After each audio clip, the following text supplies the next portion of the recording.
React Chronic Fiction. Voilà. Pourquoi j'ai toujours une heure de retard sur mon planning? 21h30 à... Non, de 21h à 22h30. Parce que ce sera plus court. C'est des vidéos beaucoup plus courtes. Non, il a mis Cyberpunk, le con. Tout va bien. Tout va bien. Bon. Après ce moment remise en question. Toi en retard, arrête. Ok, Lily. Demain soir, je serai en retard. Voilà. C'est sûr. Je vais pas te dire que je serai là pile à 20h. Il y a un monde où l'hymne à Montpellier déborde un tout petit peu. Pas beaucoup. 5 minutes. Voilà. Mais tu pourras dire, si je suis là à 20h pile, c'est miraculeux. Tu pourras le dire. Voilà, où je pourrais me vanter, un peu. En parlant de Cyberpunk, je viens de relancer une nouvelle game. Pas assez de jeux à faire. Putain, Clarkis, je pense que je suis pas bon pour toi. Hein. Je suis pas bon pour toi, parce que vu que je fais plein de jeux et qu'à chaque fois ça te donne envie d'y jouer, je pense que je suis une mauvaise drogue. Voilà. Mon point de vue, t'es 5 heures en avance. Faut voir les choses positivement, merci. Putain, merci d'être là, Axia. 5 minutes, 1 heure. Non, t'inquiète. T'inquiète. Chaque minute de retard demain soir, on rajoutera 10 au compteur du ce bâton. Quoi? Je serai pile à l'heure. J'ai prévu de discuter avec ma merveilleuse commu, c'est vrai. C'est vrai, t'as bien raison. Tu commences à quelle heure demain? Pour savoir, parce que tu vas avoir des choses à leur raconter à ta délicieuse commu. Vu que ça fait longtemps. Surtout que j'aime trop le monde du JV, donc ça me va. Ok, mais bon. S'il faut te désintoxiquer de mon contenu, on peut en parler. Hein. Clarkis, il a dit qu'il avait regardé toute ma chaîne YouTube, ça n'a aucun sens. Il y a 3000 vidéos d'1 heure. C'est pas possible. L'addiction, Arnaud, arrêtez de faire ça. Hein. Faites pas ça. Alors, qu'est-ce que c'est Chronic Fiction, si j'ai bien compris parce que Meissner m'a montré des vidéos, surtout d'une des chroniques. C'est une chaîne qui s'axe sur le cinéma, les séries et visiblement un peu moins les jeux vidéo, mais un petit peu quand même, qui décortique des personnages au travers de plusieurs archétypes, soit leur mort, leur intérêt, leur machin. Il y a plein de trucs. Voilà. Fais gaffe, la prochaine vidéo React va vous faire vivre des trucs. Tu m'as même pas dit laquelle c'était, mais c'est le seul perso jeu vidéo qu'ils ont fait, c'est ça? Tu m'as pas dit laquelle c'était que tu voulais. Probablement 18h. Ah, ok. Donc t'as le temps de blablater un moment, quoi. Quand je reprendrai le travail, peut-être un jour, je te verrai, moi, c'est vrai. Nanana. Ah, c'est celle qui s'appelle Le jeu qui a traumatisé toute une génération de joueurs, c'est ça?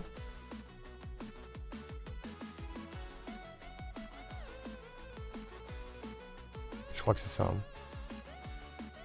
Une vidéo qui fait 8 minutes. C'est plus court. Ça se trouve, on va être passionné, j'aurais rien à dire, je vais juste dire, il a raison le monsieur. Voilà. Perso, je suis comme ça avec tout le contenu. Avec tout, si le contenu m'intéresse et que j'apprécie la personne, je loupe tout, c'est gentil. C'est gentil. Tant que t'en as pas marre de ma gueule, ça va. Ça va. Putain, il y a une vidéo sur Iron Man. Je vais avoir envie de la regarder. Ouais, c'est la seule... C'est la seule qui est basée sur un jeu, donc je pense que c'est celle-là.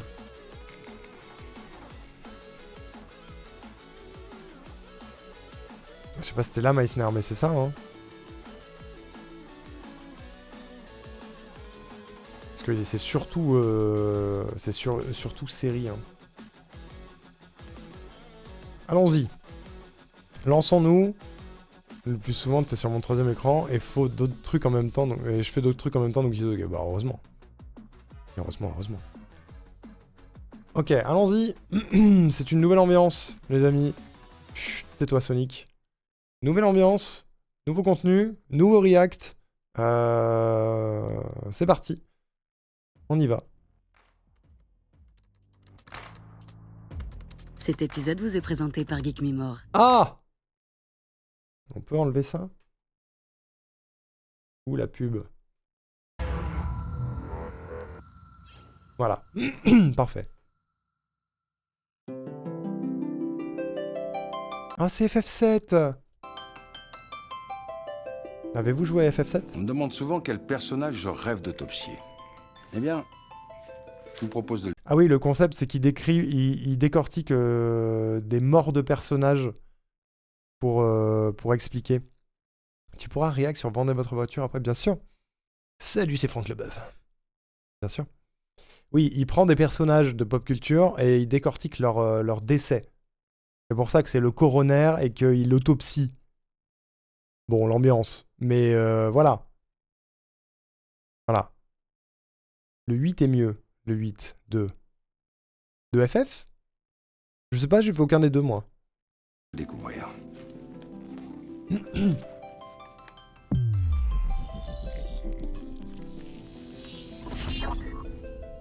Et voilà. Comme si on y était. C'est Aeris, ça. Il a dit c'est mieux, bref.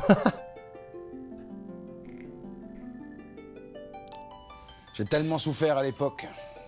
Il est temps pour moi de refermer la plaie. En 1997, débarquait sur la PlayStation 1 une aventure qui marquera les joueurs à tout jamais. Final Fantasy VII. Ça avait de la gueule à l'époque, hein, quand même. FF7, c'est 97, hein. C'est écrit. C'est 97. J'avais 4 ans. Moi qui suis une personne âgée. C'est vieux, hein. C'est aussi réaliste le PlayStation VR ou MG. Mais oui, t'as vu. Le 12 est mieux, bref. Les fans de FF ne seront jamais d'accord, je pense, ouais. Je pense que ça dépend du premier que vous avez fait, peut-être. J'étais pas né. Il n'y avait pas de Mido sur Terre. J'avais 2 ans. Il y avait quoi en 97 pour se rendre compte de l'époque? Jurassic Park avait 4 ans, comme moi. Qu'est-ce qui s'est passé l'année 97? 1997. 1997. Qu'est-ce qui se passe en 97? Nanana. Je vais voir en France, en Europe. Mais c'est des faits d'histoire. Nanana.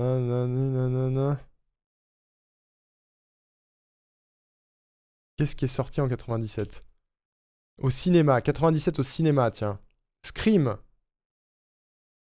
La vérité si je mens. Alien, la résurrection. Le 5e élément.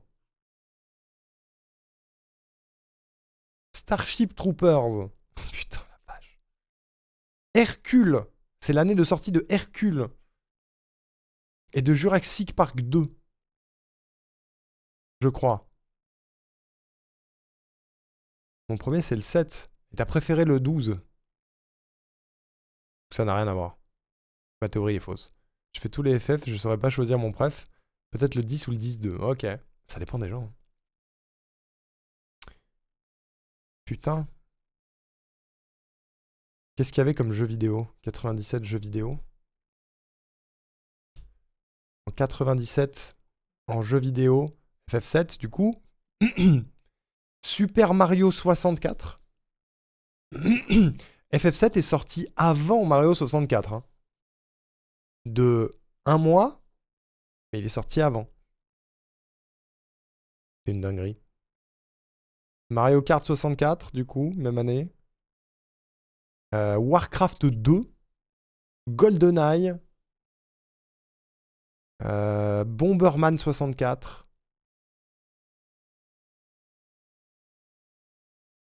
Tomb Raider 2. Crash Bandicoot 2. Voilà. Putain. Ça date, hein. Sachant qu'en 96, l'année d'avant, Pokémon. Rouge. Ah bon?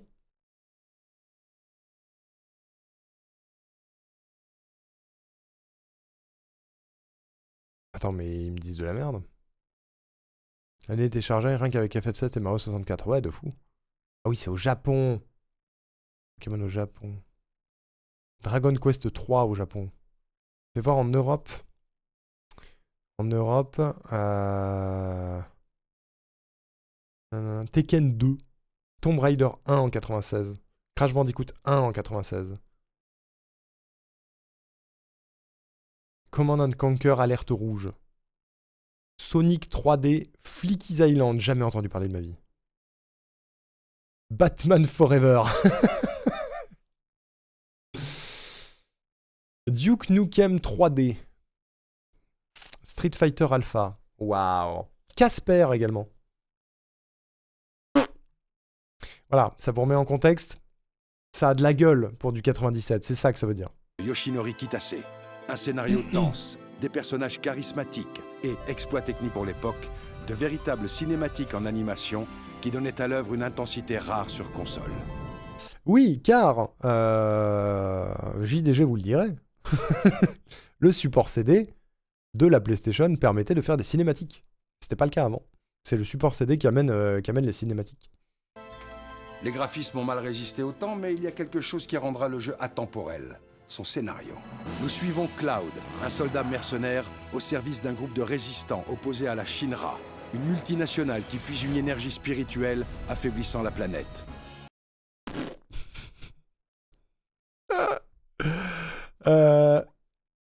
Le modèle de ce perso est incroyable.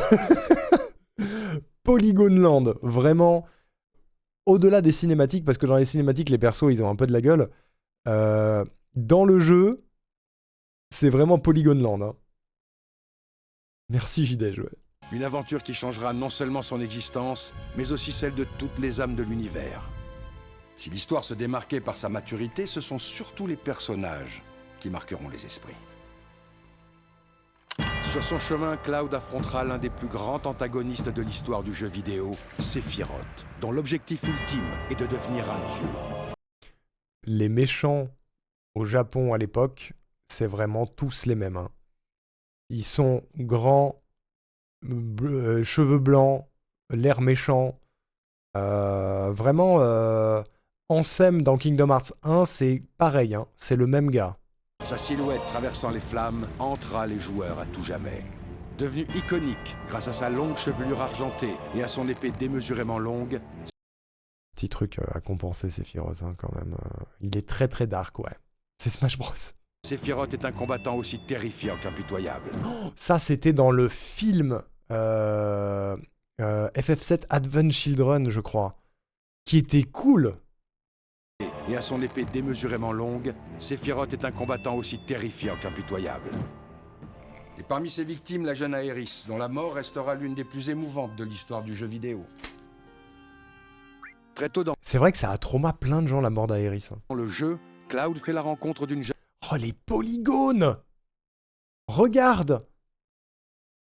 Elle a un carré de cuisse, un carré de mollet, un carré de cul, un carré de main, un carré de poignet, un pentagone d'épaule. Qu'est-ce qu'elle était chiante, Aerys. Je sais même pas, du coup. Je sais pas. Moi, en fait, la seule rêve que j'ai de l'histoire de FF7, parce que je la connais, l'histoire de FF7, la rêve que j'ai, c'est la fiction audio de Durandal il y a 15 ans, 20 ans, qui s'appelait Banal Fantasy 1, et qui est inécoutable aujourd'hui. Inécoutable. C'est terrible ce qui est dit dedans. C'est terrible. C'est toutes les fictions audio de l'époque, hein, cela dit. Toutes les fictions audio de l'époque étaient aussi atroces. Mais alors, putain, cringe as fuck, ouais. Les bras sont bizarres, oui. Alors que Papy Grenier existe. C'est vrai qu'il y a un Papy Grenier sur FF7. C'est pas mon préféré, honnêtement. Heureusement que les fonds étaient pré-rendus. Les fonds, ils ont de la gueule, oui, par contre. Mais ça se voit qu'ils sont pré-rendus. Ça se voit parce qu'il n'est pas intégré au sol, Cloud. Jeune vendeuse de fleurs qui lui vient en aide, Aerys. Dotée d'une personnalité douce et attentionnée, ce personnage touchant deviendra un des éléments clés de son équipe. Elle aura un rôle de soigneuse. Sa mort, après plusieurs heures de jeu, laissera un vide encore plus grand chez le joueur. Alors qu'Aerys a rejoint la Cité des Anciens pour invoquer un pouvoir capable de protéger la planète, Cloud finit par la retrouver, à genoux, en train de prier. Et c'est dans cette ambiance douce et apaisante que surgit du ciel Sephiroth. De sa lame étincelante, il lui transperce le corps. Aerys s'écroule. Laissant disparaître toutes les matérias que tu avais laissées sur elle. Voilà. RIP. J'ai du mal aussi avec une grande différence graphique entre l'environnement et les persos, mais bon, c'était une autre époque. Oui, c'était une autre époque. À remettre dans son contexte, bien sûr. Ils ont failli laisser un paquet en forme de cadavre d'enfant dans une rivière. C'est vrai, quelle angoisse. Ouais, c'était... ouais. Scène émouvante portée par une mélodie mélancolique. Vous avez tous entendu cette musique au moins une fois dans votre vie, même sans avoir vécu cette scène. Perce le corps. Aerys s'écroule. Une scène émouvante portée par une mélodie mélancolique, évoquant à jamais la disparition de la jeune fille. Peut-être les premières larmes, verser une manette à la main. Probablement. Dans le sens aussi où... alors, j'étais petit et je l'ai pas fait, mais j'ai pas souvenir qu'à cette époque-là, on tuait les persos dans les jeux vidéo. Ou en tout cas, pas visuellement comme ça, brute de pomme dans ta gueule. Je pense que c'est une des premières morts vraiment montrées, mis en scène et tout ce que tu veux dans un jeu vidéo. Une des premières. Je dis pas la première, mais une des premières. Et oui, la musique vient de là. Après le départ de Sephiroth, Cloud portera Aerys vers un lac. Il immergera son corps dans une ambiance religieuse. La jeune fille s'enfonçant alors vers le fond des eaux, où elle reposera à tout jamais. Parce qu'il avait la flemme de creuser un trou. Mais comment la mort d'un personnage de jeu vidéo a-t-elle pu susciter autant d'émotions? Mais parce que le jeu vidéo est un art, mon bon monsieur. Parce que c'est pas parce que c'est un jeu vidéo que ça ne peut pas véhiculer des émotions. Car le jeu vidéo a la bonne idée de cumuler tous les arts en un seul. Pardon, excusez-moi. C'est vrai qu'elle fut particulièrement violente pour le public de l'époque. Si aujourd'hui la violence a pris une place importante dans les jeux vidéo... Oh, cette phrase de boomer! Je vois pas de quoi tu parles, on a joué à Cyberpunk tout à l'heure, c'était pas violent. Hein. Oh! Je vois pas de quoi tu parles. Outer Wilds, c'est pas violent, il y a juste le soleil qui pète. Majora's Mask, c'est flippant. Mais c'est pas violent. Je comprends pas ce qu'il dit, le monsieur. Elle nourrira les poissons. Pas toi qui as buté un flic tout à l'heure? Quoi? Moi? Moi? C'est bien mal me... À la fin des années 80, les consoles étaient surtout considérées comme un passe-temps juvénile. D'ailleurs, les icônes de l'époque avaient un design proche de celui des dessins animés. Mais les joueurs des années 80 ont fini par grandir. Et Sony l'avait bien compris. Ouais, mais putain, mais il est ouf, lui. Mais ça va pas de faire ça? Vous avez vu ce qui vient de se passer, là? Mais les joueurs des années 80 ont fini par grandir. Et Sony l'avait bien compris. C'est honteux. Attendez. C'est honteux. Bougez pas. C'est honteux. Peut-être les Ouais, premières je larmes. t'ai rien demandé.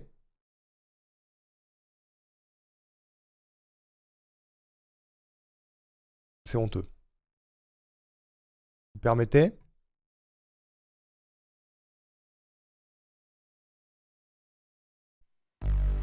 Voilà. Vous permettez?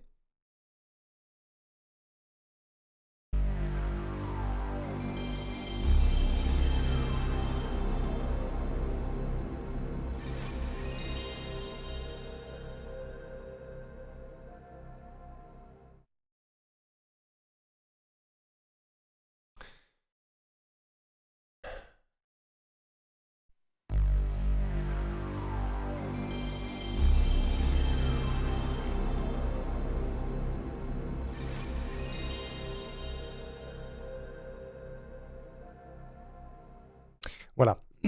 Ça, c'est le son de mon enfance, ça.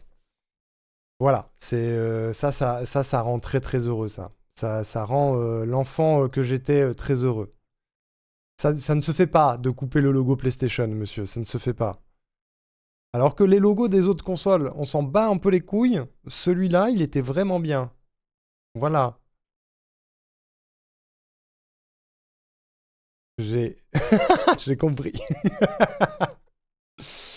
J'ai envie de relancer Spyro, Final Fantasy, Tekken, Crash Bandicoot. Voilà, ça crée ça. Ça crée ça. Je suis passé de la SNES à la PS2 direct. Et celui de la PS2, il est trop triste. Il est pas si mélodieux.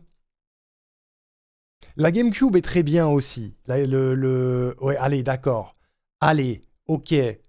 Ok. J'admets que... J'admets que... J'admets que... Je veux bien concevoir que...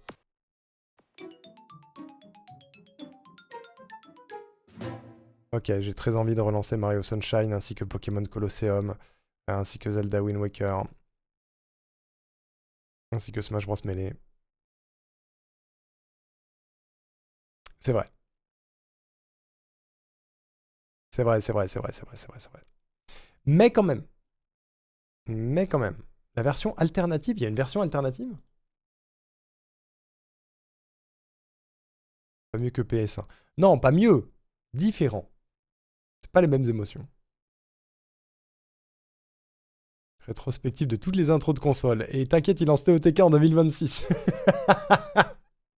Non, parce que celui de la PS2,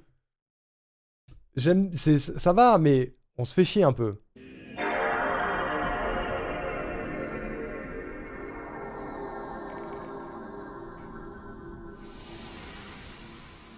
C'est pas pareil. Désolé. Hmm. Hmm. Voilà. Je suis désolé, c'est pas pareil. Il y a une version secrète? GameCube, secrète intro? Ah bon? C'est ça?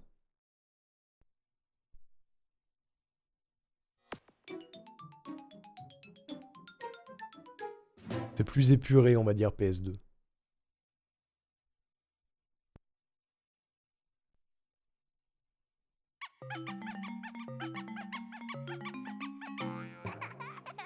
Ah bon?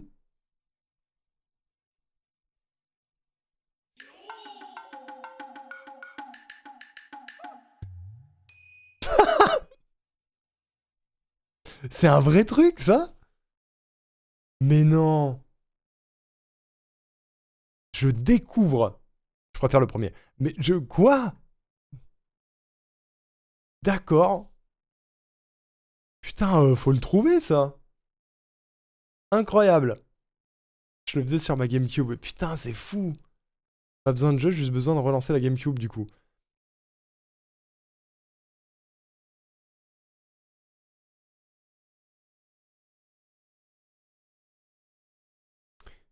Faut que je retrouve ma Péritel. Elle est là, hein. Là. Elle est là. C'est ma GameCube de petite enfance, hein. C'est ma GameCube, elle me suit depuis que je suis tout petit enfant, hein. Alors, je vais pas le faire maintenant. Je le ferai chez moi, tranquille, avec ma Péritel et tout. Je vais pas le faire maintenant. Non, non, non, wow, wow, wow, wow. On a dit TOTK 2026, hein. TOTK 2026. Arrêtez. Arrêtez. TOTK 2026. Arrêtez. Conjuré. T'as la chance d'avoir le port digital sur ta GameCube. Je sais pas. TOTK 2026. Allez. Romé. Au milieu des années 90, la PlayStation 1 proposera des jeux plus matures, donnant naissance à des licences cultes du paysage vidéoludique. Ces jeux, à destination d'un public plus âgé, contenaient de Personne fait ça avec sa manette. nombreuses scènes violentes. La mort d'Aeris fut le point d'orgue de cette époque, une scène marquante, symbole d'une nouvelle ère dans le jeu vidéo. La violence n'est pas la seule évolution de l'époque. La mort d'Aeris en cache une autre. Et si cette fois-ci, on n'était plus tout à fait dans un jeu vidéo? Tu m'intrigues, Michel. Qu'est-ce que tu vas bien pouvoir dire? Et Mono, on peut lancer un petit sondage, savoir qui croit à TOTK 2026. C'est une bonne idée, ça. C'est une bonne idée. Faites un pôle. Metal Gear. Dans la plupart des jeux vidéo, quand un personnage meurt, il renaît et la partie reprend. La mort fait partie du gameplay et mourir nous donne une nouvelle chance de réussir. Mais pas cette fois. En sacrifiant Aerys, sans pouvoir la ressusciter, un personnage important avec lequel vous aviez joué des dizaines d'heures meurt définitivement. Un rebondissement digne des plus grands scénarios. En suscitant une vive émotion, les créateurs voulaient charger le joueur d'une intense colère, ce qui donnerait au reste de l'aventure une plus forte saveur. L'effet fonctionnera à merveille. Le joueur reprendra la manette, animé d'un désir furieux d'en découdre avec ses firottes. Mais un effet scénaristique ne suffit pas à créer l'émotion. L'une des évolutions majeures de la PlayStation a été l'arrivée des CD pour remplacer les cartouches. Il va parler des cinématiques. Personne ne joue Tifa est mieux. Je sais pas. Peut-être. Peut-être. Peut-être. Avec leur plus grande capacité, ils permettaient d'intégrer au jeu des cinématiques, des petits bouts de cinéma permettant de mettre en scène des passages clés du jeu. Final Fantasy VII a particulièrement bien tiré parti de cette évolution, et la scène de la mort d'Aerys en sera une parfaite illustration. Entre découpage efficace, mise en scène émouvante et musique lyrique, jamais une scène de mort n'avait été aussi bien orchestrée dans un jeu vidéo. La mort d'Aerys, c'est l'arrivée du cinéma dans le jeu vidéo. Je suis assez d'accord. Il y a un sondage en cours. J'ai très peur du résultat. Votez. Votez, votez, votez.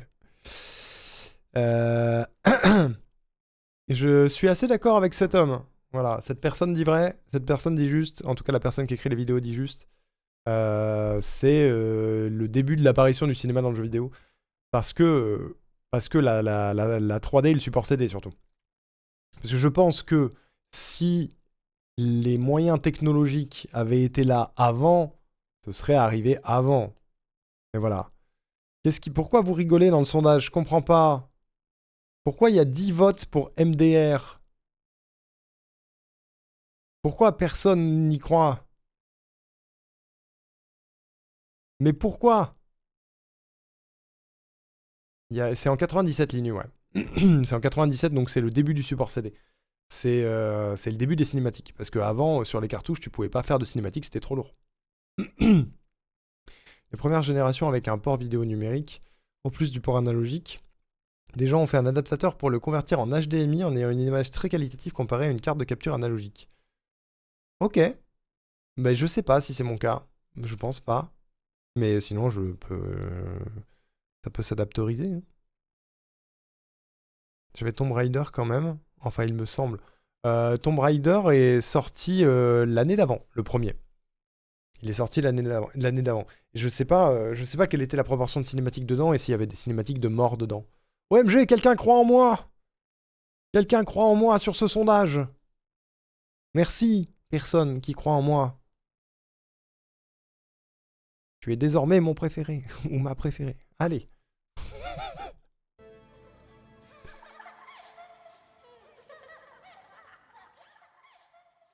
Le jeu vidéo était un divertissement. Désormais, c'est un spectacle. Après le succès de Final Fantasy VII, la saga s'est spécialisée dans les cinématiques. Une licence de plus en plus proche du cinéma qui aboutira même au film Final Fantasy, les créatures de l'esprit. Qui est un putain de flop. Voilà, c'est toi qui as voté en secret. Non, j'ai pas voté, je vous jure. Je vous jure, c'est pas moi. Je vous jure, c'est pas moi. C'est pas moi, c'est pas moi, c'est pas moi. C'est pas moi. En 2001. Aujourd'hui, la qualité... Mais le film il paraît très bien, je l'ai pas vu. Mais à l'époque, ça a fait un gros flop. Alors que c'était technologiquement ultra avancé, si je dis pas de conneries. Hein. C'est Sylvanas! Il y a Sylvanas à la TV. Je remets, pardon.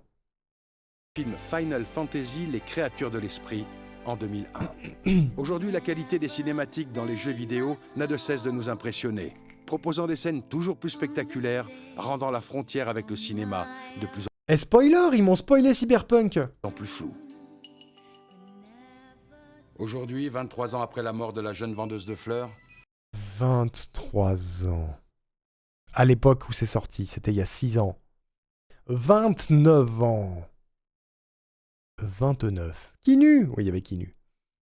Deuxième sondage pour savoir si on te croit. Je vous jure, c'est vrai. Je vous jure, regardez, je vous le prouve à l'instant T. Regardez bien le sondage. Regardez bien, il y a un vote qui va se rajouter maintenant. Voilà. Là, j'ai voté. Là, j'ai voté. J'avais pas voté avant. Là, j'ai voté. Je me fais confiance à moi-même. Les prières de tous ses fans ont été exaucées. Aerys revient à la vie.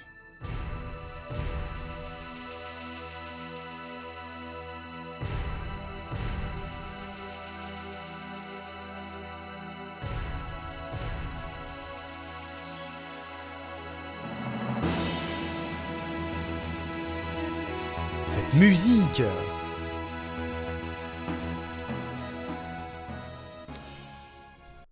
Sachez que je possède FF7 Remake et que je l'ai pas encore fait. C'est un cadeau de Noël de Celkio. Je l'ai pas encore fait. Un petit peu plus de polygones, ouais.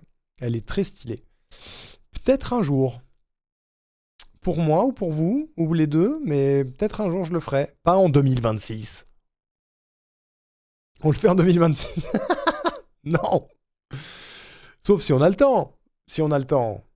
Voilà, rappelez-le-moi en fin d'année, quand j'aurai eu le temps de faire toutes mes promesses, que tout aura été réussi, on fera FF7 Remake. Éclate quand même l'actrice qui est restée allongée pendant toute la vidéo. Il y a ça dans toutes ces vidéos. Il y a un acteur ou une actrice qui est allongée pendant toute la vidéo.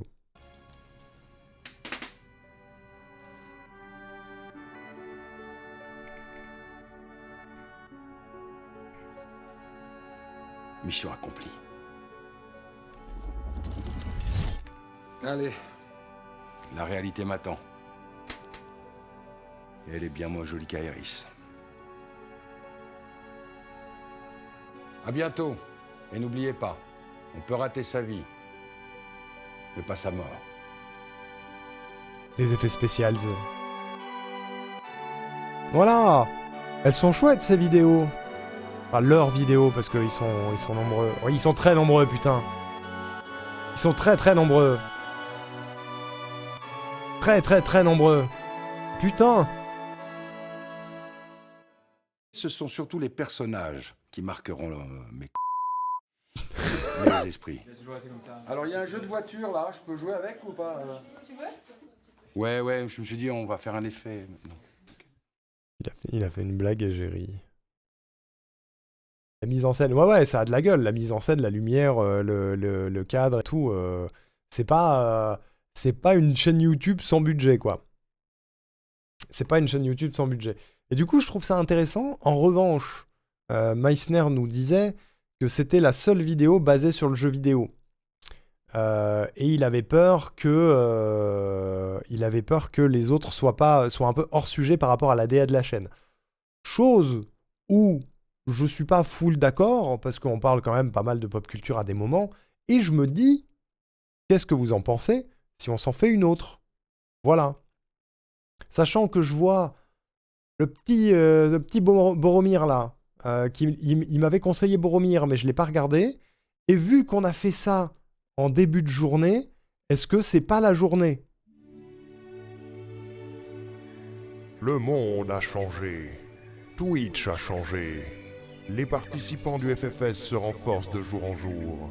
La compétition est de plus en plus rude et les peuples de la Terre d'Erangel ont désespérément besoin d'un espoir.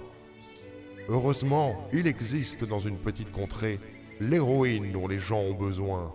Tu vas devoir affronter de nombreux défis. Ce ne sera pas facile, mais les Arwéniens ont besoin de toi. Zerator a besoin de toi. Arwena a directement pointé un headshot. Il est temps de montrer à Twitch que tu es capable de devenir leur top 1. L'ultime alliance des hommes et des beaufs se dresse contre toi. Mais on sait tous ici qu'Arwena vaincra. Arwena est chirurgical. Tu es la flamme de l'ouest des Arwéniens. Les peuples d'Erangel se soulèveront avec toi. Oui, c'est le jingle d'Arwena, il n'y a pas de vidéo. Le pauvre acteur qui enchaîne les morts dans tous ses films. Ouais, Sean Bean a un record de morts aussi bien que, il me semble, il me semble que à partir d'un certain moment, il a commencé à refuser les rôles où il mourait. En mode, vas-y, j'en ai marre. Je me suis fait eu tellement c'est trop bien.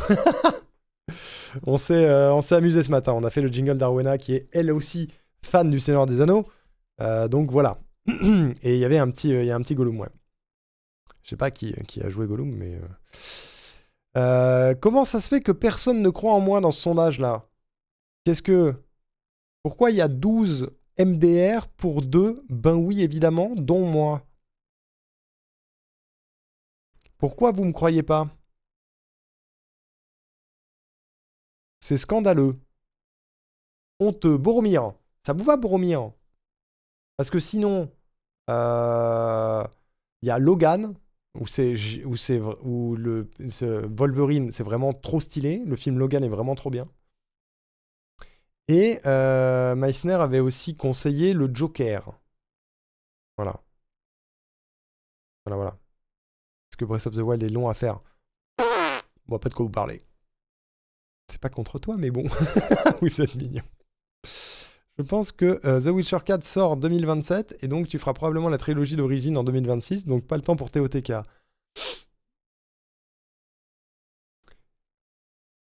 Attends. The Witcher 4. Date de sortie.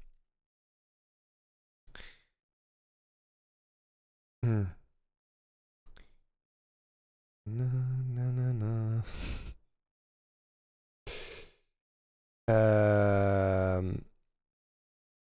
Bon choix, Boromir. Allez, Boromir alors. The Witcher 4, blabla. Pas avant 2027 au mieux. Au mieux, il y a écrit. Il y a écrit au mieux. Voilà. Il y a écrit au mieux. Donc il y a le temps. Et puis, j'ai commencé le marathon Zelda à la sortie de TOTK. On n'est pas à l'abri que je commence le marathon Witcher à la sortie du 4. Bref, allez. Boromir, on a dit. Bobo, voilà. Il y a forcément des jeux bien qui vont sortir. Arrêtez! Ça suffit, les bêtises. Ah bah, je suis pas couché, moi. Bah alors, Coroner, tu connais pas Oli? Non, qu'est-ce que c'est? Bah c'est une boisson énergisante, sans sucre. Énergisant, rafraîchissant et d'éviter évitant que vous ayez, si vous voulez pas que des mots impardonnables. Merci. Pour être sûr d'avoir... Oh! Je suis pas là pour vous abreuver des sponsors quand même.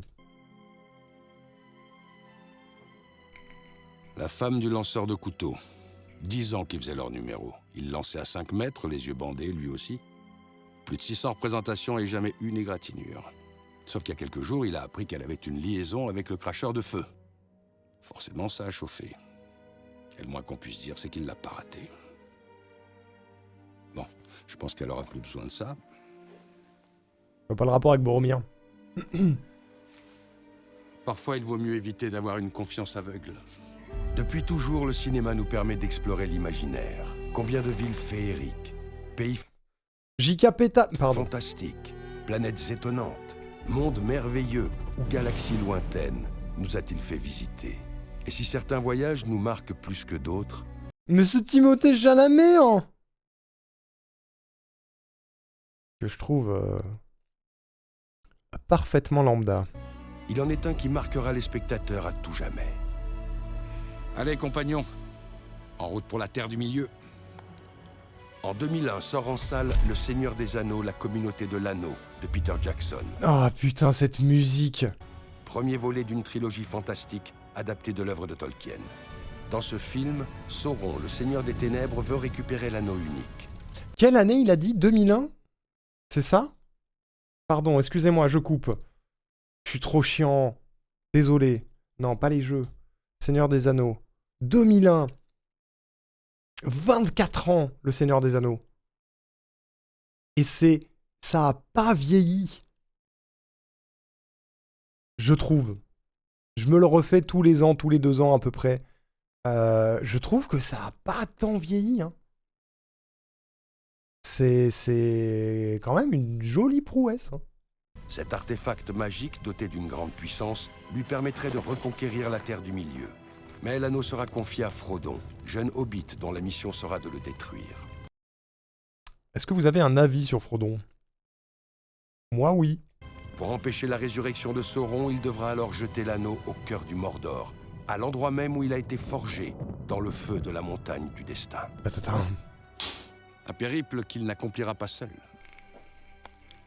Conscient du danger que représente le retour de Sauron, des représentants de différents peuples se joignent à Frodon pour former la communauté de l'anneau. Ensemble, ils s'engagent à servir et protéger son porteur. Aux côtés du jeune hobbit se trouve désormais son fidèle ami, Sam Gamgee.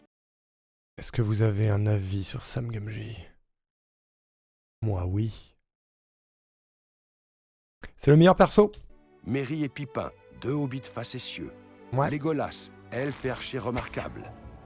Gimli, un guerrier nain intrépide. Est-ce que vous avez un avis sur Gimli?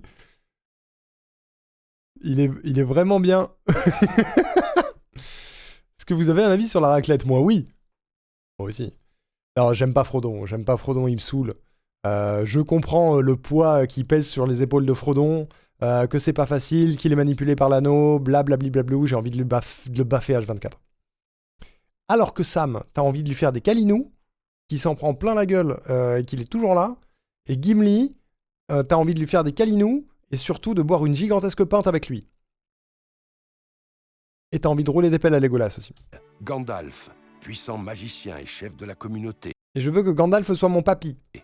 Aragorn, vaillant combattant et dernier descendant des rois du Gondor. Je veux que Aragorn ce soit mon papa. Ou mon grand frère. Ou mon cousin. Enfin, un mec bien, quoi. Unpopular opinion, j'ai pas aimé le Seigneur des Anneaux. Mais ça peut arriver. Ça peut arriver. C'est quoi qui t'a déplu, Zido? Je préfère Legolas. Legolas, on lui roule des pelles. Aragorn, on le check et on part au combat avec lui, tu vois. Et le dernier, et non des moindres, Boromir. Ah! Boromir est originaire du Gondor, l'un des royaumes humains de la Terre du Milieu. Il est le fils du régent Denethor II et le grand frère de Faramir, dont il sera le protecteur. Interprété par Sean Bean, Boromir est un personnage ambigu, dont le parcours complexe en fera l'un des plus marquants de la trilogie. C'est vrai. Il se joint à la communauté de l'anneau avec l'objectif de sauver le Gondor. Aragorn, je roule des pelles aussi. Sur la Terre du Milieu. Oui, Ce certes. malheureux combattant se vouera corps et âme à sa mission. Mais le pouvoir de l'anneau finira par le corrompre. Dès sa première rencontre avec l'anneau, Boromir envisage d'utiliser son pouvoir pour défendre le Gondor de Sauron. Plus tard dans l'aventure, Boromir tentera de le voler à Frodon. Mais celui-ci réussira à s'échapper. En succombant plusieurs fois à la tentation de l'anneau, Boromir est devenu une menace pour la communauté. Ouais, mais du coup, en faisant ça, c'est là où, peut-être que c'est ce qu'il va dire, mais c'est toute l'importance de Boromir, c'est que tu t'y attaches, puis tu t'en détaches, puis tu t'y réattaches, et au travers de ça, tu comprends le danger de l'anneau. Et à quel point ça pue la merde. Voilà. La fille pleine de couteaux, c'est pour les flèches. Ah, oui, il y a 3 couteaux, 3 flèches. Bah oui. J'ai découvert récemment qu'il n'y avait pas le côté nostalgie, et du coup, je sais pas. Il n'y avait pas grand-chose qui m'intéressait. Les scènes de bataille sont assez réputées, mais c'est vraiment pas mon truc. En vrai, le fait de le découvrir aujourd'hui, ça doit jouer dans le sens où le Seigneur des Anneaux, pour moi, a créé beaucoup de clichés qui sont très présents dans les films médiévals fantastiques maintenant, qui font que, vu que le Seigneur des Anneaux est à l'origine de ces clichés, c'est pas négatif quand je dis cliché, hein. Vu que le Seigneur des Anneaux est à l'origine de ces clichés, ce que tu vois aujourd'hui est forcément équivalent, enfin, en général sur les grands films, est forcément équivalent et ou meilleur. Donc, fatalement, si tu n'as pas le côté nostalgique du Seigneur des Anneaux, c'est compréhensible qu'il t'accroche pas plus que ça. En plus, si t'es pas dedans, c'est long et tu dois un peu le subir. Voilà. J'avais pas compris à la base que l'histoire ne se terminait pas à la fin du premier volet. Ah bah oui. Coucou Laetitia, bonjour. Je passe faire un petit coucou rapidement, j'ai pas pu passer aujourd'hui. Comment ça, 61 heures encore? Que s'est-il passé? Il y a eu un gros raid. Meissner a fait sa bêtise qui consistait à demander un raid chez GobGG, qui a eu la gentillesse d'effectuer ce raid. Ils sont arrivés à 700. Voilà. C'est pour ça qu'on est encore nombreux aussi. Ils sont arrivés à 700. Du coup, il y a plein de gens qui sont restés, ça fait dire play. Voilà. Et j'espère que t'as passé une bonne journée, Laetitia. Une tentation qui le conduira à sa perte. Lors de leur périple, nos Cette compagnons scène. tomberont dans une embuscade. Afin de permettre à Frodon de s'échapper, Merry et Pipin décident de faire diversion et se retrouvent pris au piège. Mais Boromir surgit alors, et le chevalier se lance corps et âme dans une bataille contre les orques. Pour avertir ses compagnons d'armes, il sonne le cor, attirant ainsi à lui tous ses ennemis. Eh oui, Boromir se bat vaillamment, c'est le jusqu'à sacrifice. ce que la flèche d'un Uruk-hai le transperce. La musique s'arrête. Le temps se suspend. Mais rien n'arrêtera la bravoure de notre héros. Et il tient le coup, le bâtard. 700, ouais, tout à fait. Il y aura la rediff, Laetitia, t'inquiète, t'inquiète. C'était chouette, c'était pendant Cyberpunk tout à l'heure. J'ai dit replay, ouais. Tu me juges? Lily, elle me juge. Pourquoi elle me juge comme ça, Lily? Vous croyez qu'elle va me juger demain? J'ai peur maintenant. J'arrête de couper Boromir, pardon. Faisant fi de sa blessure, Boromir poursuit le combat. Mais une seconde flèche l'atteint. Les hobbits assistent impuissants au supplice de leurs camarades, qu'une troisième flèche met à genoux. Merry et Pipin se font emporter par les orques. Et alors qu'un ultime tir s'apprête à achever le héros du Gondor, surgit Aragorn. Il terrasse l'Uruk-hai, puis Tiens, se rend auprès de son pardon. compagnon. Excusez-moi. Après un échange émouvant, Boromir rend son dernier souffle. Aragorn le salue et lui offre ces mots poignants. Peace, son of Gondor. Une mort qui sonne comme une mise en garde. À travers le parcours de Boromir, J'adore Boromir, moi. Le rôle qu'il a dans la communauté, il est terrible. Hein. C'est pas... Là où je suis d'accord que c'est pas de sa faute à Frodon s'il est si chiant, c'est pas de sa faute à Boromir s'il pète un câble. Le truc, c'est que Boromir, il est quand même... Je sais pas, t'as pas envie de le baffer. Après, tu passes pas 12 heures avec. Alors que tu passes 12 heures avec Frodon qui en chie de A à Z. Et voilà. J'avais la réunion avec les parents, donc j'ai fini à 20h30. Je vais pas rester longtemps parce que je suis vraiment fatigué, mais trop contente de voir la chrono qui signifie qu'il y aura du Outer Wilds. Tout à fait. Et Laetitia... c'est peut-être pas la dernière fois. Du coup. Du coup. Je sais pas encore. Mais c'est peut-être pas la dernière fois. Faut voir le daron. J'avoue, daron problématique, hein. Denethor, fils d'Ectélion, connard. C'est quand même le pire humain du Seigneur des Anneaux. Hein. Leak, j'ai dit peut-être. C'est pas sûr. C'est pas sûr parce qu'il y a encore plein de promesses à tenir. Mais peut-être. Repose-toi bien, Laetitia. Surtout. Des bisous. garde. À travers le parcours de Boromir se dresse un portrait de la nature humaine. L'homme y est dépeint comme faible, avide de pouvoir, orgueilleux et corruptible. Un visage négatif qui pourrait le mener à sa perte. La mort de Boromir résonne donc comme un avertissement, rappelant à l'humanité de se méfier de ses propres défauts. Pourtant, C'est vrai qu'il se prend un karma quand même. Hein. Boromir n'était pas le seul à être imparfait. En observant de plus près la communauté de l'anneau, Qui est parfait dans la communauté de l'anneau à part Legolas? Hein? Sam. Bien sûr. Des bisous Laetitia, repose-toi bien. on constate que tous ses membres ont des L'anneau. défauts. Frodon, par exemple, est très entêté. Sam manque de confiance. Aragorn est en proie au doute. Legolas est arrogant. Arrête! C'est vrai. De ouf. C'est vrai de ouf. Yoda. Gimli est rustre. Merry et Pipin sont insouciants et Gandalf est autoritaire. Et même si ce dernier frôlera la mort, il en réchappera et en sortira finalement grandi. Alors pourquoi Boromir est-il le seul à payer le prix de ses faiblesses? Et si en En plus, il a lâché Katy Perry, j'ai ma chance. Il était avec Katy Perry, comment il s'appelle? réalité, Ah! Orlando Bloom. Avec Katy ou Orlando. Les deux! il n'était pas mort à cause de ses défauts, mais de ses qualités. Nombreuses sont les fonctions que peuvent jouer une mort dans un film. Pourquoi vous faites ça? Pourquoi celle-ci? Pourquoi celle-ci? Pourquoi ce DC? Ah! Arrêtez! Pas Gwen Stacy! Faut pas faire ça! Je pleure à chaque fois. Voilà. Peut-être parce que c'est mon Spider-Man préféré, mais je pleure à chaque fois. C'est The Amazing Spider-Man 2 qui a été détesté à la sortie et qui est beaucoup moins détesté aujourd'hui. Moi,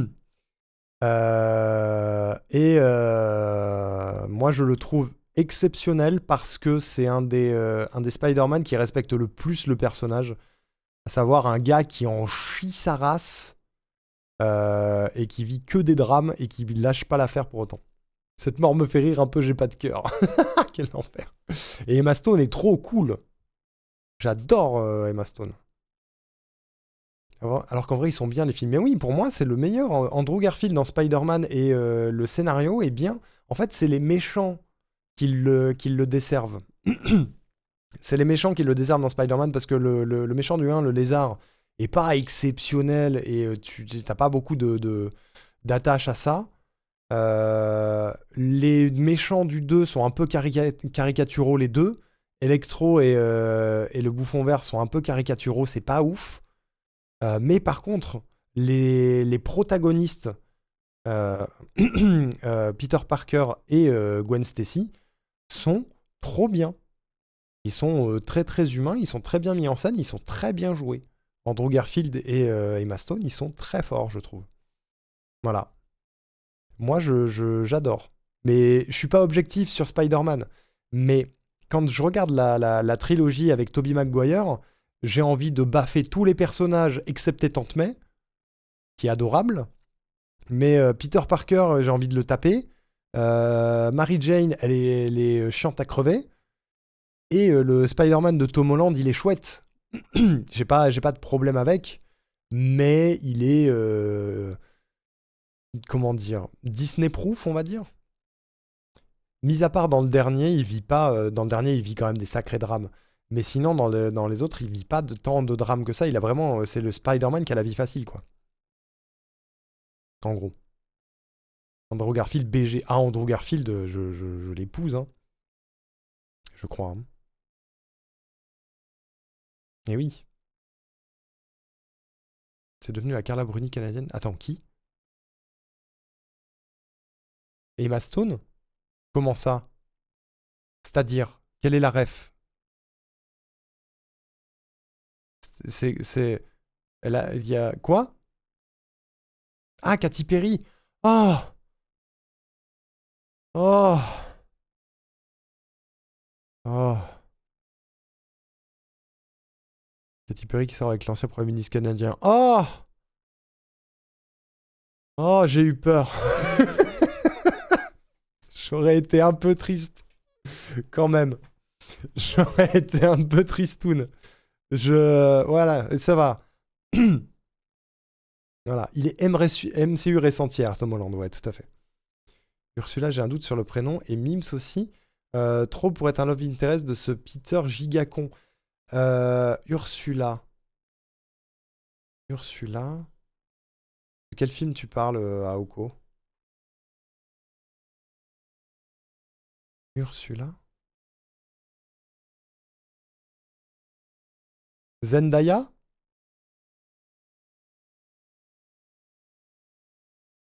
C'est ça? Spider-Man, c'est beaucoup plus dark normalement. Perso, je trouve que c'est pas assez dark dans les derniers. Mis à part le tout dernier, et encore, il y a des moments c'est un peu too much. Ouais, je suis d'accord. Sur Tom Holland, c'est pas assez dramatique.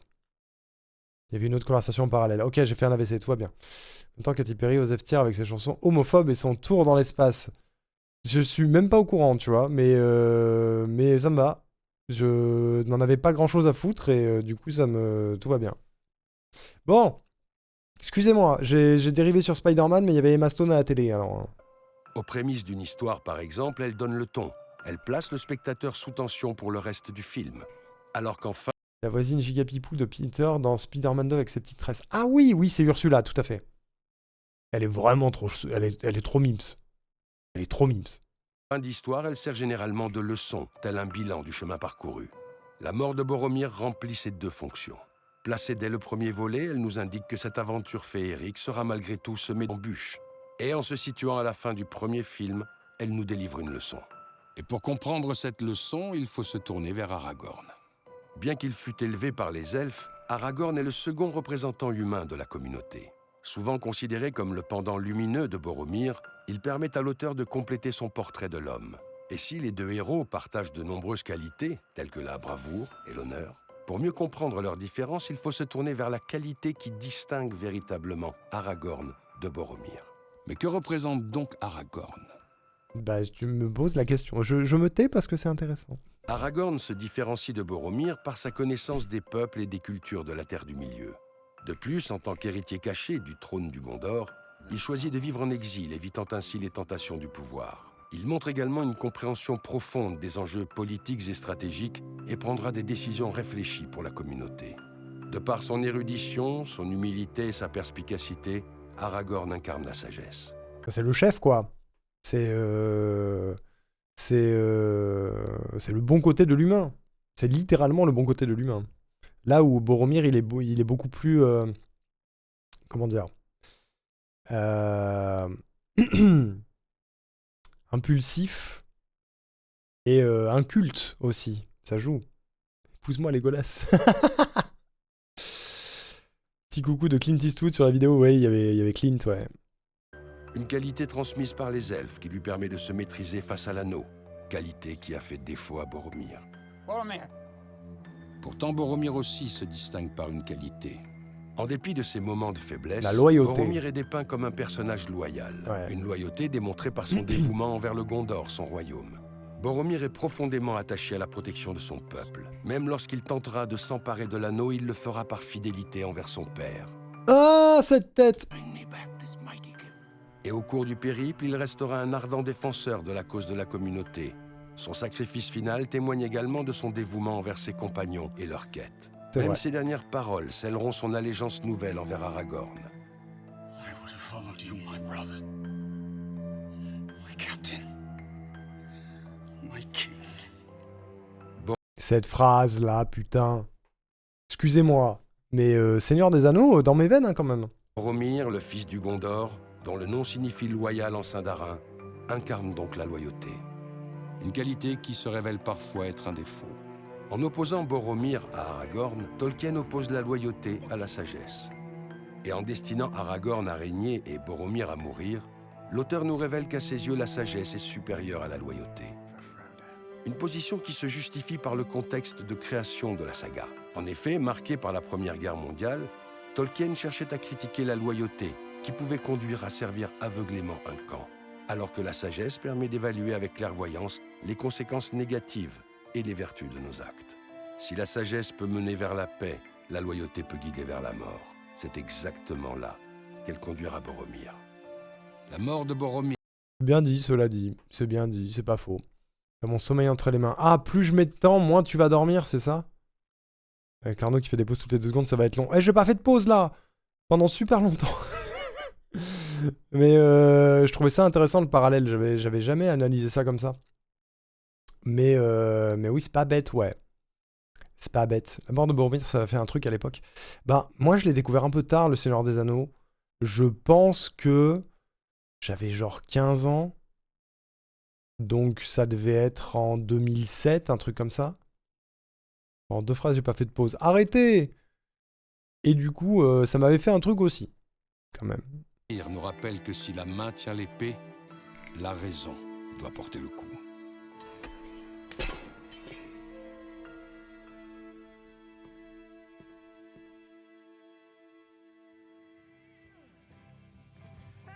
Pour une fois que j'aurais voulu que Sean Bean survive. Le pauvre. Réputé pour mourir très souvent au cinéma, Sean Bean nous a offert de nombreuses morts marquantes. Jamais un comédien n'aura autant donné sa vie pour le plaisir du spectateur. C'est vrai, du coup.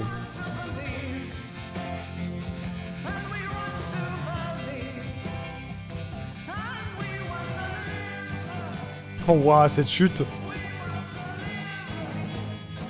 T'as cette compile, quel enfer.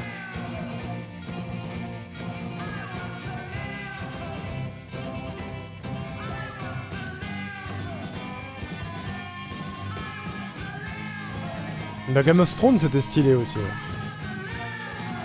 Putain, mais il est mort combien de fois, Sean Bean?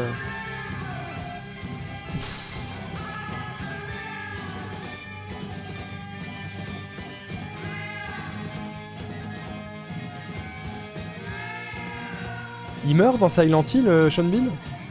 Je me souviens plus.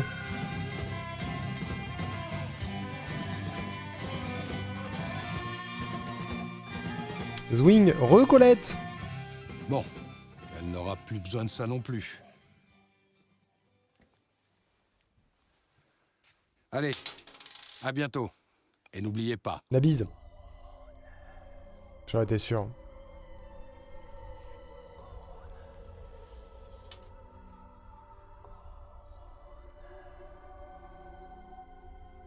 On peut rater sa vie, mais pas sa mort.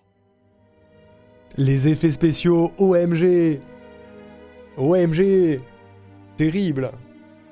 Terrible, terrible. C'était intéressant, cette analyse. Il est mort moins souvent que d'autres acteurs, je me rends pas compte. 43 fois quand même. 43. Pas dans le premier, mais dans le suivant, oui. Ah ouais, il meurt dans le 2 ? Pour connaître toute l'actualité du coroner, rejoignez Chronique Fiction sur les réseaux sociaux. N'hésitez On peut pas, rater si sa ça vous vie, a plu. mais pas les prochains épisodes du coroner. Mais du coup, c'est assez récent comme chaîne, non? D'ailleurs, cet acteur, je l'ai vu où? Cet acteur, il me fait... Je l'ai vu quelque part sur Internet, mais je sais plus dans quoi je l'ai vu. Pas si récent, ça a 1 an, ça. La chaîne, elle a... Merde, attendez. La chaîne, elle a 7 ans quand même. Et la dernière vidéo date d'il y a 2 jours. Ah ouais, c'est de temps en temps, quoi. De temps en temps. Souvent dans un rôle de gentil, c'est ça qui fait la diff. Ouais, c'est vrai. Je me souviens quand j'ai commencé Game of Thrones et que j'ai dit à ma pote, j'aime trop le Daron Stark, elle a ri, j'ai compris après. Bah, en plus de ça, c'est intéressant parce qu'il disait tout à l'heure que la mort de Boromir, elle s'inscrit comme un début et une fin au Seigneur des Anneaux, avec le fait que ce soit au début de la trilogie, mais à la fin du premier film. La mort de Eddard Stark dans Game of Thrones, c'est pareil. Dans le sens où elle intervient à la fin de la première saison, et c'est la première saison. En mode, vous vous êtes attachés, regardez ce qui va vous arriver dans Game of Thrones, parce que Game of Thrones est réputé pour être la série qui tue le plus ses personnages.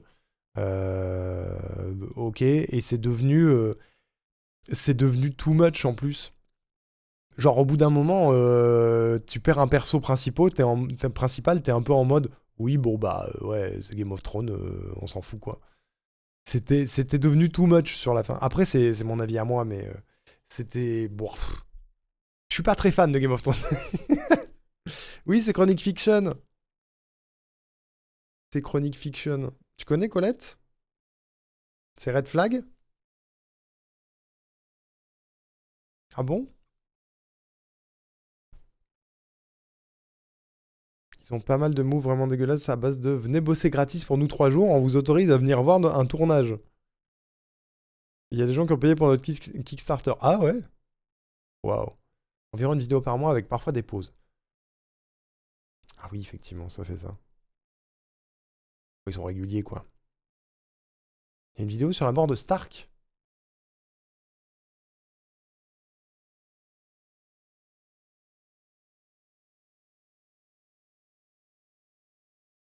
Je la vois pas. Ah si, j'ai vu. J'ai vu. Je sais pas, j'ai d'accord avec toi, mais j'entends tes arguments. Sur Game of Thrones? Non, mais c'est juste que je suis pas rentré dedans, hein, mais... Et pourtant, je l'ai regardé en entier, hein, mais je suis pas rentré dedans, et j'ai... comment dire? J'ai décroché à... J'étais plus accroché à la fin. Genre, je regardais pour savoir comment se passait l'histoire, mais j'avais plus vraiment de feeling avec les personnages. En gros. Ils sont permis avec le compte officiel des tacles sur Amber Heard pendant le procès avec Depp. Un truc vraiment dégueulasse. Ah ouais? Ah bah d'accord. Bah c'est bon à savoir. Oh, ça fait chier, leur contenu est cool. Oh, j'en ai marre. Bah, t'inquiète, Meissner, ça arrive, hein, c'est pas la faute à personne. Hein. On peut pas être au courant de tous les bails que tous les gens ont sur l'internet. Hein. C'est normal. Oh, nul. C'est chiant. Vous pouvez pas arrêter d'être des trous de balles quand vous créez du contenu, c'est pas possible ça. J'ai encore fait de la merde, pardon. Quoi, vous êtes pas omniscient? Bizarre. Je me tire. C'est comme avec tout ce que j'adore, je comprends totalement qu'on n'apprécie pas. Oui, non, mais je donne juste mes arguments, hein, mais j'ai pas de... Je comprends pourquoi ça a été autant apprécié, Game of Thrones, mais moi j'ai pas réussi, vraiment. C'est un truc, je regarde régulièrement, je re-regarde régulièrement des séries qui m'ont marqué. Je suis pas sûr de re-regarder Game of Thrones un jour. Bonne nuit Lily. À demain. Les amis, demain on sera avec Lily à 20h. On va faire du randomizer, elle va jouer à Ori, je vais jouer à Teen Time. J'espère que ça va marcher. On n'a pas testé. J'espère que ça va marcher. Bonne nuit. J'ai choisi la chaîne en réac. Oui, mais tu peux ne pas savoir. Hein. Excuse pas de pas savoir. Franchement, je comprends la déception d'apprendre ce genre de truc. Ouais, c'est chiant. C'est chiant, mais c'est de la faute de personne. Tu peux pas être au courant de tout. Hein. Tu peux pas être au courant de tout. Ah, du coup, je sais pas si on en fait une dernière. Je suis pas sûr. Je suis pas sûr. Ah, ça me fait chier. Fait chier, c'est naze. Ouais, bon. Ça me rend triste. Si jamais ça peut t'intéresser, il y a Tootsie Phoenix qui fait des vidéos très intéressantes en anglais sur le game design de KH1, où il décortique notamment en détail le level design de chaque monde un par un. Oh! C'est intéressant ça. Alors pas aujourd'hui, mais c'est intéressant pour un futur react. Hein. J'ai jamais fini la saison 1 de Game of Thrones, car on m'a spoil tout le reste, donc ça m'a saoulé pour look le reste. Ouais, je comprends. Ouais, mais bon, c'est chiant. Tu voulais regarder laquelle c'est laquelle que tu voulais voir, Meissner? C'était le Joker, c'est ça? Qui c'est qui a la tête de ce machin? De Chronic Fiction.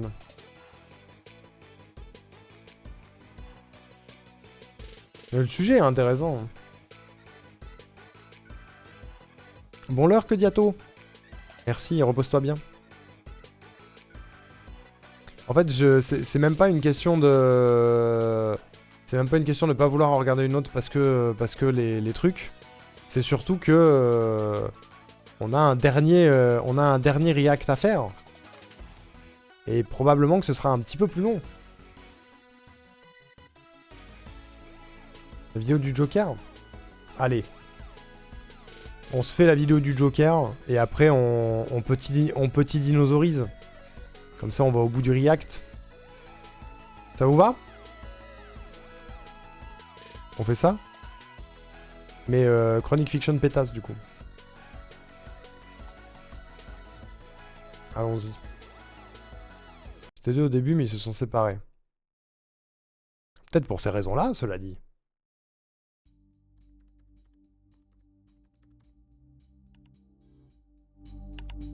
Cet épisode... Oui. Il y a des règles. Une société, c'est comme une partie de cartes. Il y a des règles, des joueurs et des gains.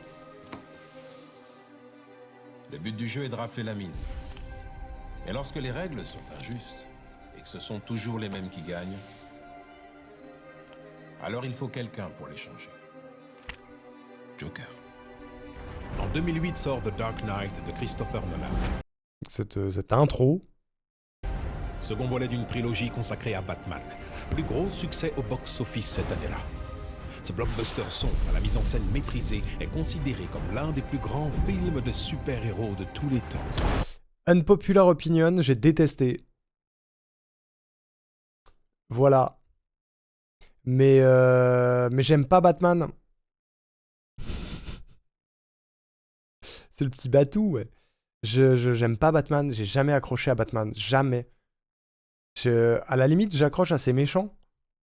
Parce que j'avais bien aimé la série Gotham était cool. Surtout parce qu'elle mettait... c'était pas Batman au centre, c'était Jim Gordon, le commissaire. Mais et mettait surtout l'accent sur les méchants. Mais Batman, je me fais chier. Et je les ai matés, hein, parce que j'avais mon pote Papyrus qui m'avait dit c'est des films incroyables, regarde-les. Et je les ai matés, et je me suis fait chier. Et pareil sur le dernier qui est sorti avec Robert Pattinson, j'étais allé le voir. Il est long. Je ne me souviens de rien.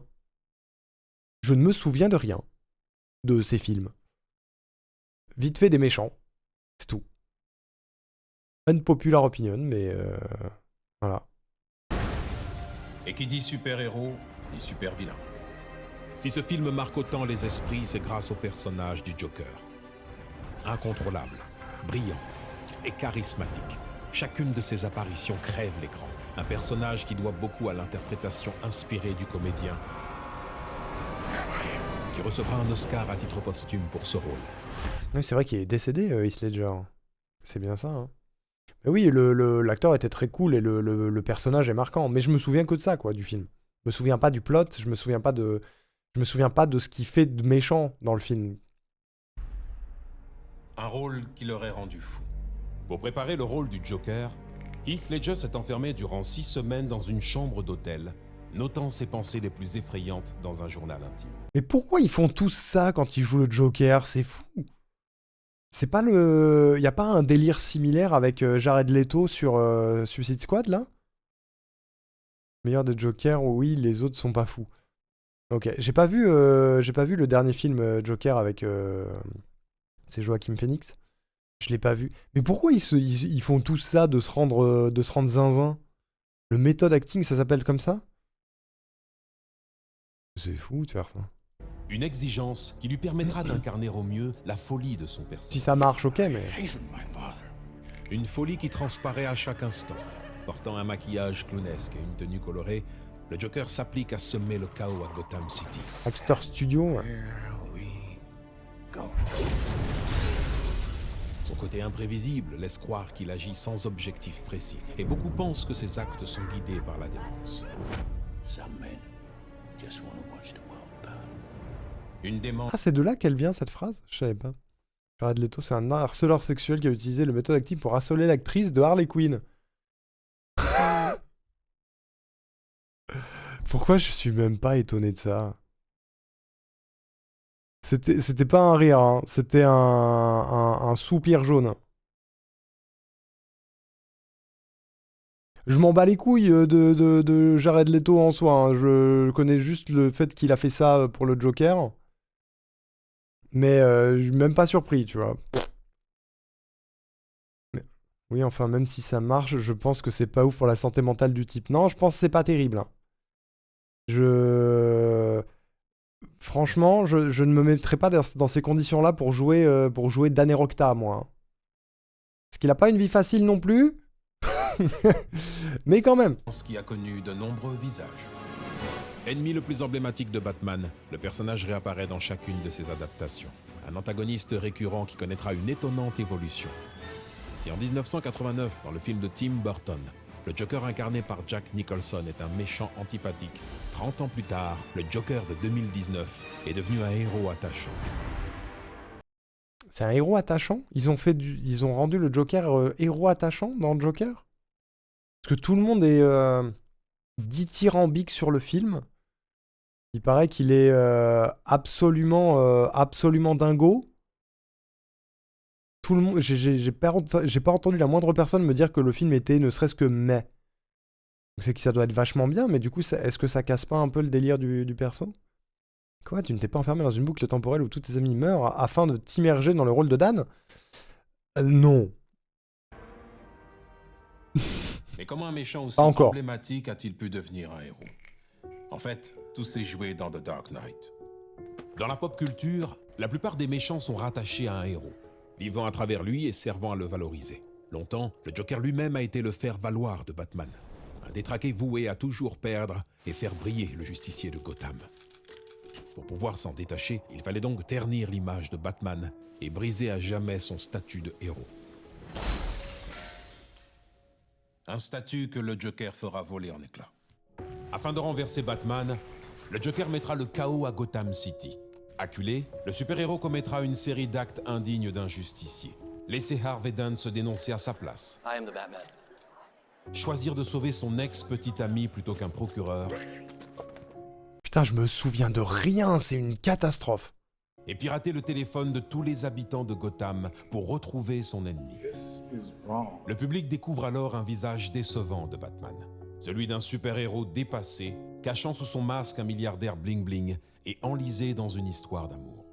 Et si Bah ouais, bah c'est Jean-Jacques Droite, quoi, non? Batman a déçu le public, le Joker l'a conquis. Tout au long du film, le Joker prétendait vouloir semer le chaos à Gotham. Pour cela, il déstabilisera la mafia, fera assassiner des fonctionnaires corrompus et exécutera des chefs de la pègre. Why so serious? Faisant de Gotham City une ville plus saine. Un bilan inattendu, bien loin du désordre qu'il prétendait vouloir engendrer. En réalité, il s'agissait là d'un autre tour de passe-passe. Son désir de chaos cachait son véritable objectif. Oh, and you know the thing about chaos? It's fear. Le chaos n'était donc qu'une étape vers une société nouvelle, où l'argent ne serait plus roi, où un flic intègre serait nommé commissaire et où un justicier masqué serait inutile. Une société plus juste. Pour le public, le Joker devenait un justicier. Putain, mais alors je me souviens vraiment de que dalle de ce film, j'avais même pas noté ça, quoi. Donc du coup, le vrai gentil de Batman 2, c'est le Joker? Parce qu'il est de gauche? C'est ça? Il est gentil, il renverse les trucs injustes de la société, et après ça va mieux? C'est ça que... Les gens qui l'ont vu et qui l'ont aimé, c'était ça le bail? Un public qui sera définitivement conquis grâce à la tonalité donnée par Heath Ledger au personnage. Le Joker Dans leur lore, l'avocat est là pour défendre les méchants. D'accord, donc c'est pas forcément vraiment ce que le film a voulu mettre en place, si. traverse le film tel un grand enfant perdu dans un monde d'adultes, se demandant pourquoi tout le monde est si sérieux. Bien qu'étant l'antagoniste, le Joker touchera profondément les spectateurs.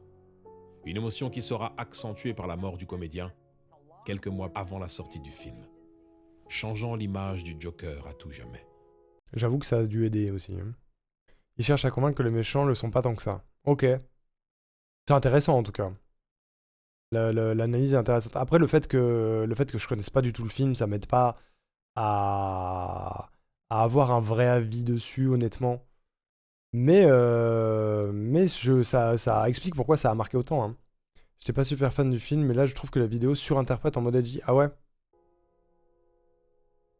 Je me rends pas compte. Dans mon souvenir, c'était quand même un bon un bon méchant, quoi. Il était pas si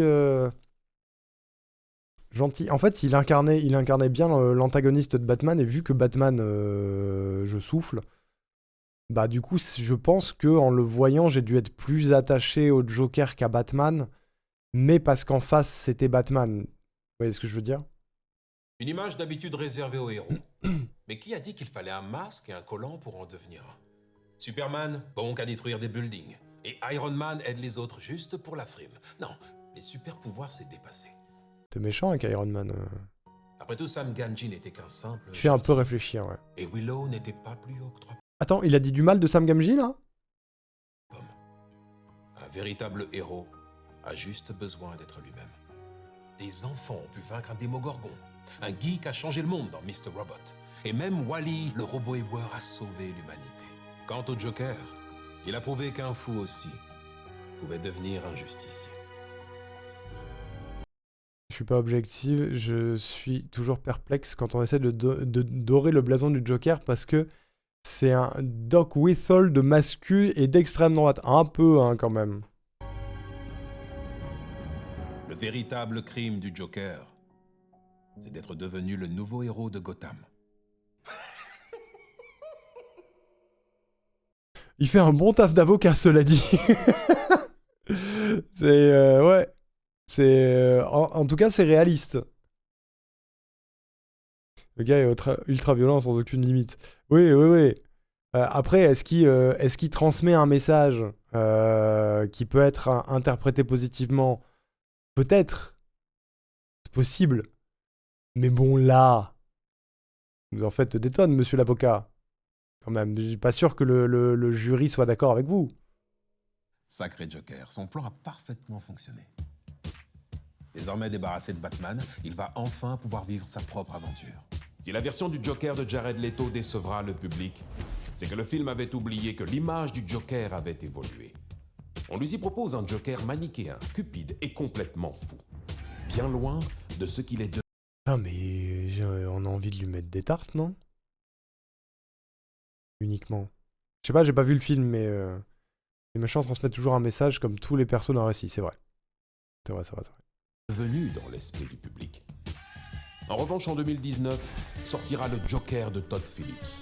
Un film qui comprendra l'amour du public pour le Joker et achèvera de réhabiliter l'image du personnage. Le film deviendra un immense succès mondial, dépassant même au box-office tous les Batman jamais sortis. Oh mais à ce point? La vache! Une société, c'est Jared Leto poubelle, Bird of Prey, incroyable par contre. Ok, faudrait que je m'y intéresse peut-être un jour. comme une partie de cartes. Il y a des règles, des joueurs et des gains. Mais lorsque les règles sont injustes et que ce sont toujours les mêmes qui gagnent, alors il suffit d'une personne pour les changer.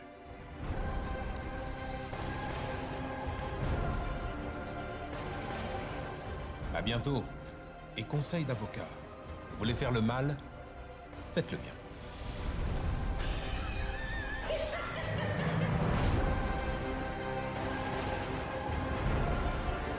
Ok. Écoute, si ça avait été au sujet d'un personnage que je connais mieux, peut-être que j'aurais eu plus de trucs à dire. Là, pour le coup, je suis un peu en mode, comment dire, le concept se voit plus. Dans le sens où, sur les vidéos coroner, il n'y a pas forcément de prise de parti, ou en tout cas pas à ce point, pas autant. Là, il y a une prise de parti qui est particulière, qui est un peu difficile à avaler. Non pas que le concept n'est pas intéressant, parce que peut-être que c'est plus objectif sur d'autres personnages, mais il y a un petit côté, on va intégrer au forceps qu'en fait le Joker est pas si méchant. Voilà. Est-ce qu'il y en a parmi vous qui ont vu le dernier film Joker ou pas? Pour avoir un avis là-dessus. Parce que c'est pas anodin qu'il ait fait autant d'entrées, qu'il ait autant plu, mais j'aimerais bien comprendre pourquoi. C'est surinterprété, ça parle pas des méthodes du Joker dans Batman 2, c'est pas juste un héros ou un justicier. Oui, parce que je ne sais plus comment il arrive à ses fins. La finalité pourrait être interprétée de manière positive, mais la méthode pour y arriver, elle est quand même un peu pas ouf, non? Enfin, c'est quand même un giga méchant, non? Intéressant le concept de nuancer un méchant, mais le réhabiliter et l'appeler un héros, ouais, c'est ça. C'est-à-dire que ça peut véhiculer des mauvais messages en mode bah c'est ok de faire ce que fait un tel méchant pour la bonne cause. En fait, c'est là où le concept aurait été intéressant, ou plus intéressant en tout cas, ça aurait été de décrire le message que c'est censé faire passer, que ce personnage est censé faire passer, pas forcément par rapport au héros, mais par rapport au spectateur, par rapport à son intégration au récit, par rapport à ce qu'il amène comme questionnement, par rapport à comment il est développé, comment il en arrive là, blablabla, plein de trucs, mais pas forcément en le décrivant comme le véritable héros du film. Parce que tu légitimes des actes après. Enfin, c'est pas... Là, on parle d'une vidéo de 10 minutes sur YouTube, c'est pas ça qui va faire en sorte que des gens se disent « Putain, c'est super, je vais faire péter un camion ». Mais ça peut être interprété de la mauvaise manière, je pense.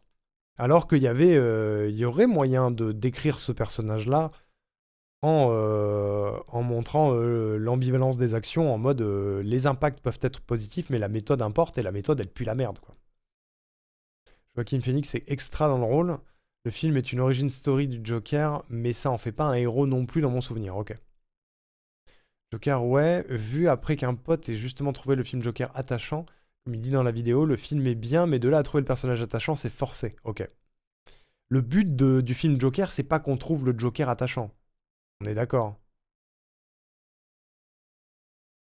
Dans le film, on lui donne une origin story intéressante, on pose des questions de validisme, de psychophobie et de mépris de classe super pertinent. Tout pour faire du Joker un très bon anti-héros, mais pas un héros. Anti-héros, c'est ok. Héros, c'est encore autre chose. C'est encore autre chose. Bref, intéressant tout ça. Intéressant ces analyses. Intéressant. On a appris des choses. Ah, c'est encore cette musique, j'ai l'impression que c'est la même musique qui tourne en boucle depuis tout à l'heure. C'est moi qui fabule ou... C'était intéressant. Tout à fait intéressant. Est-ce que on finirait pas cette petite journée du chill avec un dessin animé? Je crois qu'ils sont sur YouTube. J'avais regardé, je crois qu'ils sont sur YouTube.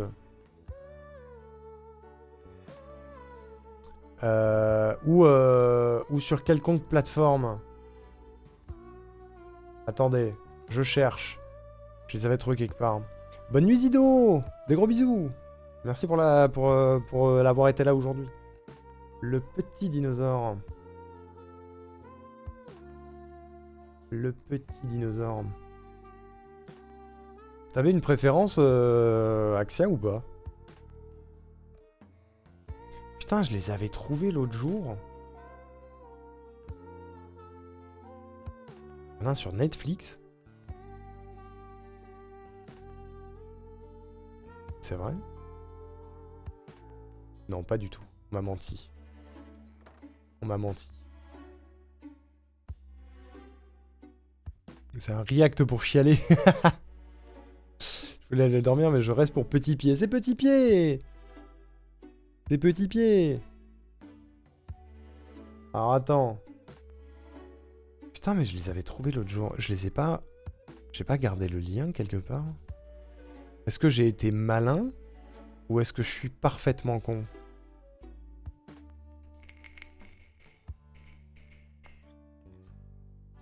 Je crois que je suis parfaitement con. Très probablement parfaitement con. Dans le doute, je vais couper TikTok.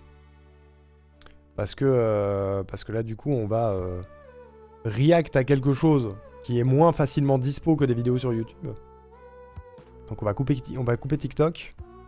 Et merci Gatien pour le cœur d'ailleurs sur TikTok. Merci beaucoup. N'hésite pas à venir sur Twitch si tu veux la suite. Mais je vais couper TikTok. Il y a un monde où je vais brièvement cut et relancer le live. Non, ça va pas marcher. Bah, j'enlèverai la rediff alors. J'enlèverai la rediff. Parce que le risque, c'est que là, du coup, je vais devoir louer le truc. Donc, pas sûr que ce soit pertinent de garder la rediff. Toujours fidèle. Merci beaucoup, Gatien. Des bisous, TikTok. Merci pour cette journée. Merci pour les 25 000 likes. Prenez soin de vous. Venez sur Twitch. Et à demain, à midi, pour du jingle. Voilà. Bisous, TikTok. Au revoir. Dites au revoir à TikTok. Au revoir, TikTok. Bisous. Aïe, aïe, aïe. Voilà. Je pense qu'ils vont me faire chier, sinon. Ils vont me faire chier. Putain, j'étais sûr de les avoir trouvés sur YouTube, ces trucs-là. C'est terrible. Oh, attends, j'ai une idée. Non, c'est une mauvaise idée. Bisous TikTok et Regatien. Est-ce qu'ils sont... Ou alors c'est que j'en avais trouvé un qui était dispo ailleurs. Non, ils sont sur YouTube, mais ils sont à louer.